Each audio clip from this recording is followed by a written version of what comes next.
রিজিক আল্লাহর দান। আল্লাহ কাউকে দিয়ে পরীক্ষা করেন, আবার কাউকে না দিয়েও পরীক্ষা করেন। ভালো মানুষের অবস্থাটা কি বলেন তো? মানুষ আপনাকে কথা শুনিয়ে তাদের কথার আঘাতে আপনার ছাল চামড়াগুলা এভাবে খুলে ভাগ ভাগ করে রেখে দিবে।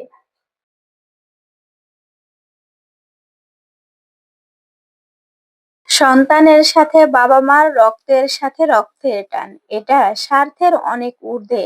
আপনি মানলেও সত্য, না মানলেও সত্য। বাবা-মা এমনই। জীবন চলার পথ সহজ নয়। এই স্বার্থের পৃথিবীতে তুমি যতই মানুষকে নিঃস্বার্থভাবে ভালোবাসো, তারা যে তোমাকে স্বার্থের জন্য ভালোবাসে, দিন শেষে তারা সেটা তোমাকে বুঝিয়ে দেবে। তুমি তাদের জন্য করতে পারো, তাই তুমি ভালো। তুমি একটু করা বন্ধ করে দেখো, তোমার পাশ দিয়ে হেঁটে গেলেও তোমাকে তারা চিনবে না।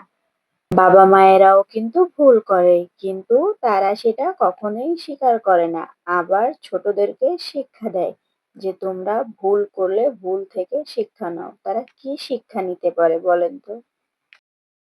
ভালো তো আমরা ভুল মানুষকেই বেশি ভালোবাসি। গোলাপ ফুলে কাঁটা থাকা সত্ত্বেও আমরা গোলাপ ফুলটাকেই বেশি পছন্দ করি।